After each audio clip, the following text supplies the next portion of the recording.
The world is getting crazier. People are acting more and more insane. The end of the world is tomorrow. Tomorrow. There's only one thing to do when the world is falling apart. Listen to Basil and Gonz as they discuss this week's news and events through the lens of Bible prophecy. You are listening to Canary Cry News Talk. You're listening to Canary Cry News Talk. Today is January 23rd, 2019, and this week, Robo-doggo and the DNA Magic Box. My name's Basil. And this is Gonz. Welcome to another episode where we bring you other news with Canary Cry views. This is the 123rd episode, which is interesting because it's also 1, 2, 3. Yeah, January 23rd. Oh, whoa. It's our 123rd episode on 1/2/3/2019. Yep. This is cool. I like this. Yeah. Okay. I'm pumped now. Hey, and you did a great job last week. I was out and about in the world, trying to make it a better place, and find some sunshine. And so I appreciate it. I got lots of good compliments that you're able to handle it without me gone. So I can't let you do it too many times or else people will start seeing that I'm just sort of a useless appendage on this show. That's not true. But I want to say thank you because Gons, today is also another wonderful sort of month-iversary. It has officially been one whole month since we've received a review on our iTunes. Oh, man. I know. It's December 23rd was the last review we got from Stevio. He says, great job, guys. Keep spreading the word. And here's the thing, guys. We appreciate everybody's listenership. We appreciate your support. We appreciate you sharing the show. But there's a small contingent of you out there who have done none of those things, nor have you left a review on the iTunes. And this is your chance. This is your chance to make up for it and give back to the show and, just do a personal solid to your buddies, Basil and Gonz. If you have not left a rating and a review yet on iTunes, please go do that. It's very important. It tells all the iTunes algos to share the show and spread the word and gets the word out there to more people. So I don't know, maybe we should run some sort of contest. But as it is now, the first person to leave a review I'm going to read it on the show next week. So there you go. There you go. That's your contest. Unless the whole, I don't know. This is nobody comments. This is somebody's opportunity to write something out that they really, maybe there's something very silly they want to hear me read on the show. Harsh criticism. If you just want to really make me confront my shortcomings, you can just put that in there and I'll just have an existential meltdown on the show. It's great. It's great for the download numbers. Okay. Time to get into the show, Gons. Let's start with some robot updates. Now this is not a flippy update, but it is an update on a species of robot that we have talked about before. This is an article on MSN.com. The robot AI dog that will keep an eye on children and the elderly. An eye, huh? Yeah, one eye. Well, it was a while back we talked about the robot puppies that came out, I believe, in the early 2000s that were incredibly popular in Japan. The company since stopped producing them or repairing them. So now there's all these funerals for robot dogs, and it's very traumatic when these families lose their robot dog. But do not fret, because Sony's puppy-sized robot dog Aibo, equipped with cameras, artificial intelligence, and internet capability, can now remotely check up on family members, children, or even pets. That's right, the 30-centimeter, 1-foot robo-pup with flapping ears and cutting-edge LED eyes will roam around the home at pre-designated times looking for family members. It is a hunter-killer robot dog who purposefully roams your home seeking for life forms. However, the latest canine tech does not come cheap, with a single dog costing nearly $3,000 for a 3-year package, including software services and data storage. Why does your pet need software packages and data storage? You got to get on a plan. You get on the robot puppy plan.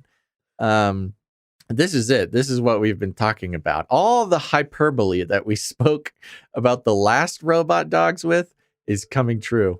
Yeah. Whoa. No, they're cute little machines. Do you hear a phone ringing? Where's that phone ringing? I don't know. Oh, it's my phone. Sorry about that. That really tripped me out.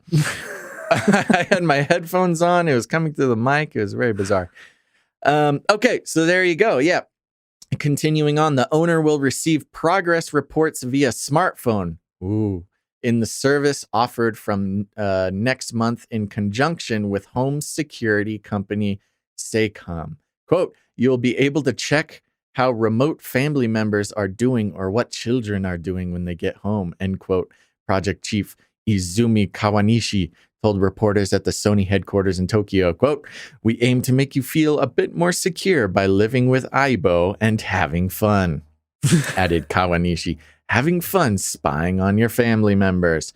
The gadget will also be able to watch over real pets in the future thanks to image recognition and learning capabilities.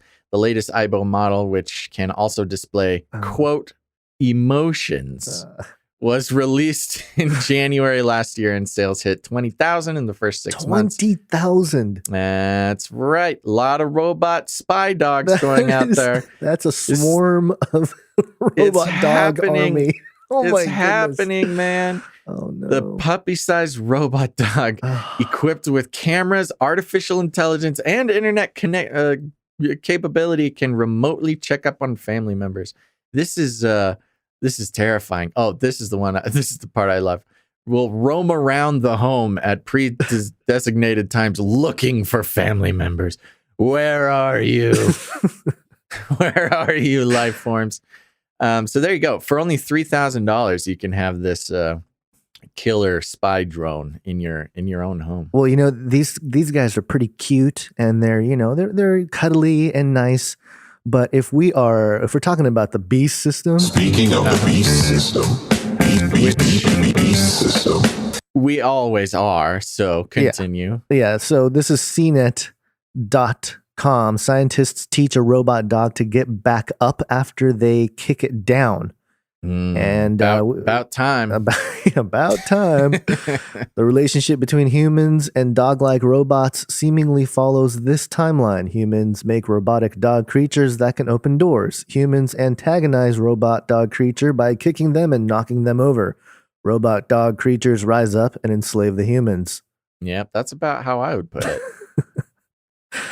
Okay, so the last point may not necessarily be true yet, but the first 2 points certainly are. And to prove it, new research published by Science Robotics on January 16th shows another 4-legged robot that we like sticking the boot in. Yikes. Anymal, Anymal, which you may remember from previous creepy door opening scenarios. I think we do. Is being designed by researchers at Robotic System Labs at ETH Zurich University in Switzerland. Like the quadrupedal creations you're likely more familiar with out of Boston Dynamics and MIT, Anymal is a 4-legged dog-like robot weighing about 30 kilograms and is primarily being designed to help with industrial inspection of oil and gas sites. And if you watch the video, there's like a guy literally kicking it. He's harder to knock down because he kind of knows how to handle his weight. Yeah.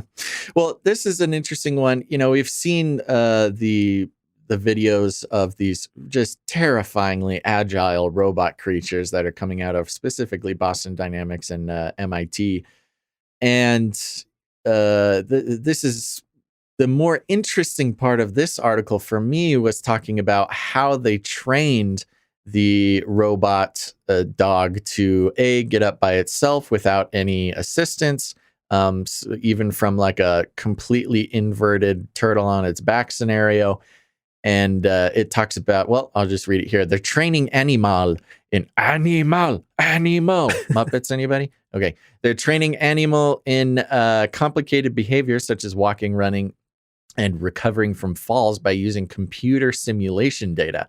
Using their simulation platform, a regular desktop computer can simulate over 2,000 animals at once. And the data that is accumulated can be transferred from the robot. That transfer helped train Animal to walk using less energy and less torque, and helped Animal beat the previous speed record by 25%. So this is interesting. And we've known that this is kind of how they've been training AI with image technology. And now, bringing it over into the robotics realm.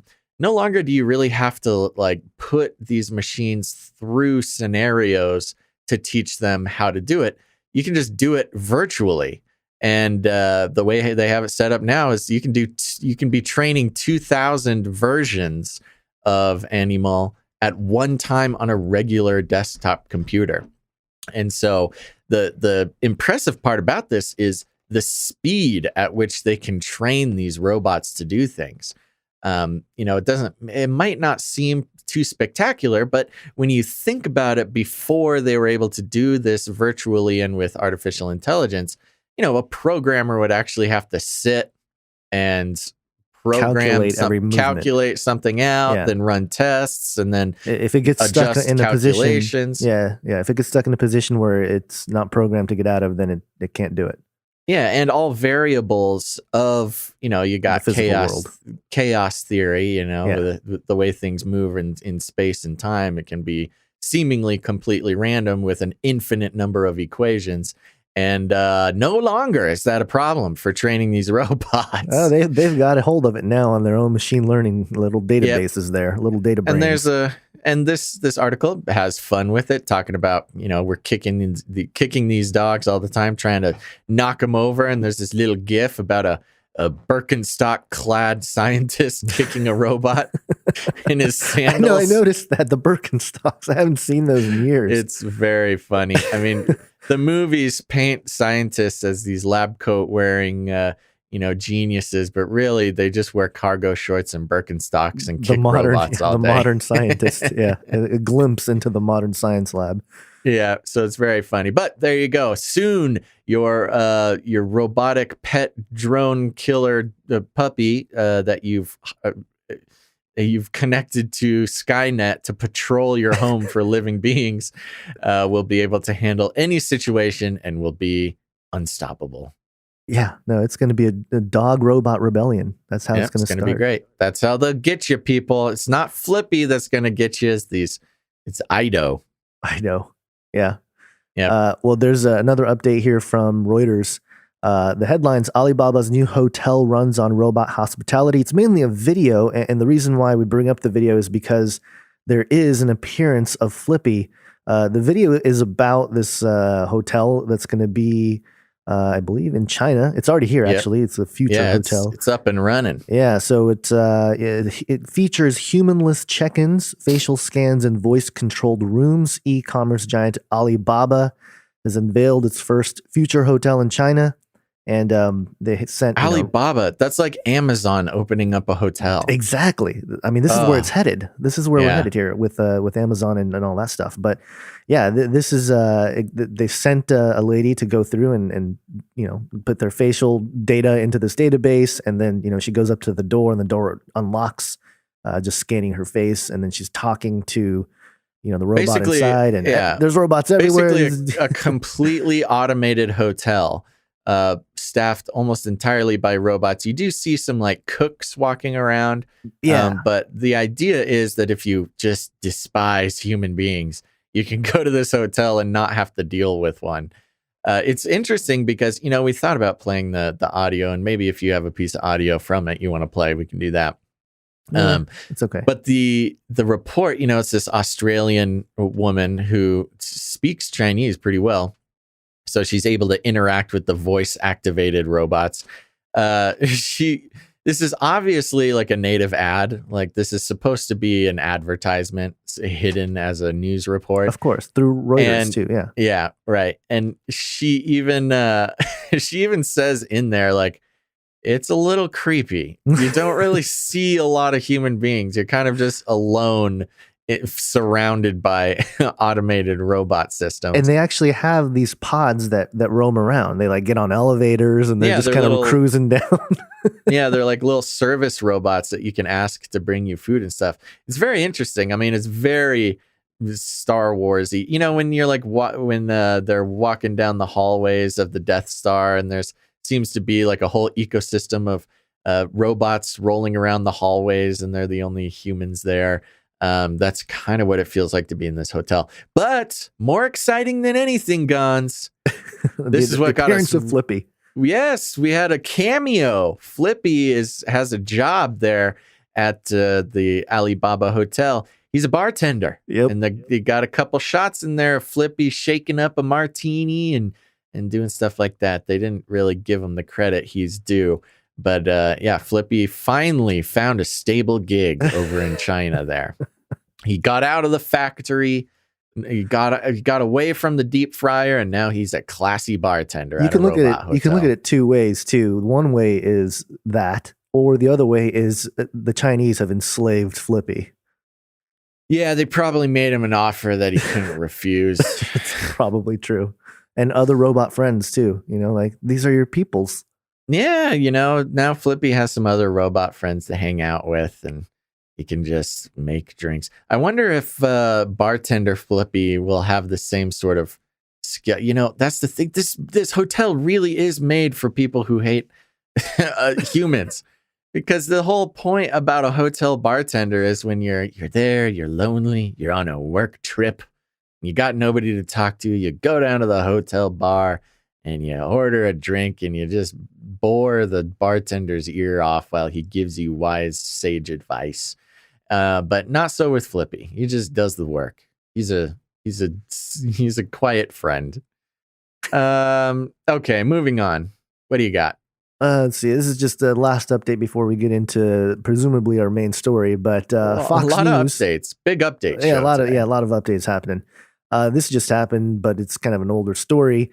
But Fox News, which is always fun to cite Fox News. Secret Pentagon projects reveal government looked into UFOs, wormholes, and other bizarre anomalies. We knew this. Yes, newly declassified documents from the Pentagon reveal the Department of Defense funded projects that investigated UFOs, wormholes, alternate dimensions, and a host of other subjects that are often the topic of conspiracy theorists. The Defense Intelligence Agency released 38 research titles on January 18th following a Freedom of Information Act request by Stephen Aftergood, director of the Federation of American Scientists' Project of Government Secrecy. The research was funded by the DoD under its Advanced Aerospace Threat Identification Program. And some of the more interesting projects include invisibility cloaking, traversable wormholes, stargates and negative energy, warp drive, dark energy, and the manipulation of extra dimensions, and an introduction to the statistical Drake equation. So This is the stuff that these folks were into. Quote, the DoD and the DIA have previously sought to spin AATIP as being a program looking at foreign advanced aerospace weapon threats, but the attachment to the DIA's letter to Congress is difficult to reconcile with this, given that the product produced under the AATIP contract are listed as including reference papers on topics which seem more concerned with space travel, according to Nick Pope, former employee at the British government's Ministry of Defense. So there you have it. Wow, went to the Brits to get a comment on this, huh? Well, Nick Pope's kind of been out there as the guy doing a lot of the PR for, unleashing the secret documents of UFOs and stuff like that. So yeah, and for those who don't know, the Drake equation is the sort of mathematical equation to find aliens, more or less. That's a simple explanation of it, right? Yeah, pretty much. Yeah. Okay. So there you go. Now, of course, everybody here knew that the government was working on these types of things, but I find this fascinating because it's on Fox News. Fox News, yeah. Yeah. So you've got sort of this. I'm thinking Fox has a pretty good idea that their main demographic. There's some sort of overlap with their main demographic and the sort of truther world, and I can't argue with that. Yeah, well, the interesting thing, and we'll go on to the next story here, but the author is named Chris Siakia. Oh, you mean Chris CIA? The unfortunate part of his last name is that it has CIA twice. It is spelled CIA. So, for what it's worth. CIA, classified CIA. Tough love Chris. or... Chris CIA, CIA. They are really not being very creative with their pseudonyms, their nom de plumes over there. Speaking of the beast system, beast system. Project Mockingbird there. Okay, yeah, speaking of the beast system, this is on NewYorkTimes.com, an article titled "Coming Soon to a Police Station Near You, the DNA Magic Box." They call it the Magic Box. Its trick is speedy, nearly automated processing of DNA. Quote, "It's groundbreaking to have it in the police department," said Detective Glenn Vandergrift of the Bansalem Police Department. "I don't know why I'm talking like this." Quote, "If we can do it, any department in the country can do it." Oh, a little bit of flagellation there, Mr. Detective Glenn Vandergrift. Don't worry, you guys are great over there. Bansalem. Oh man, I wish I knew how to say that. Somebody in Bensalem is just yelling at me right now. Sorry, listeners from Bensalem, a suburb in Bucks County near Philadelphia, is on the leading edge of a revolution in how crimes are solved. For years, when police wanted to learn whether a suspect's DNA matched previously collected crime scene DNA, they sent a sample to an outside lab, then waited a month or more for the results. But in early 2017, the police booking station in Bensalem became the first in the country to install a rapid DNA machine, which provides results in 90 minutes and which police can operate themselves. Since then, a growing number of law enforcement agencies across the country in Houston, Utah, Delaware have begun operating similar machines and analyzing DNA on their own. The science fiction future in which police can swiftly identify robbers and murderers from discarded soda cans and cigarette butts has arrived. In 2017, President Trump signed into law the Rapid DNA Act, which starting this year will enable approved police booking stations in several states to connect their rapid DNA machines to CODIS, the National DNA Database. Genetic fingerprinting is set to become as routine as the old-fashioned kind. There you go. The article goes on, but they just try to justify this interesting step into the future. It's really an interesting situation because we'd like to think that there would be a longer period between the technology becoming available for police to like immediately or more or less immediately scan your DNA. But I mean, the Magic Box technology is fairly new as far as it's being available to agencies like police departments, and they're jumping right on board. It is now. The future is now. They can immediately get your DNA test results. And here's the problem with that. One big, and who knows if it's a problem, but one just general big problem in law enforcement is interrogations and false confessions and things like that. And a lot of people don't know this, but police are totally allowed to lie to you in many states. They can say whatever they want in an interrogation to get you to confess. And one of the things that is proven to work pretty well is to tell people, hey, we have your DNA. We know it's yours. Well, in the past, if you're a savvy criminal or innocent person, you know that it takes at least a month to get the DNA back. But now that it takes 90 minutes, when they say, hey, we got your DNA, we know it's yours, we got you, confess and we'll go easy on you. Yeah.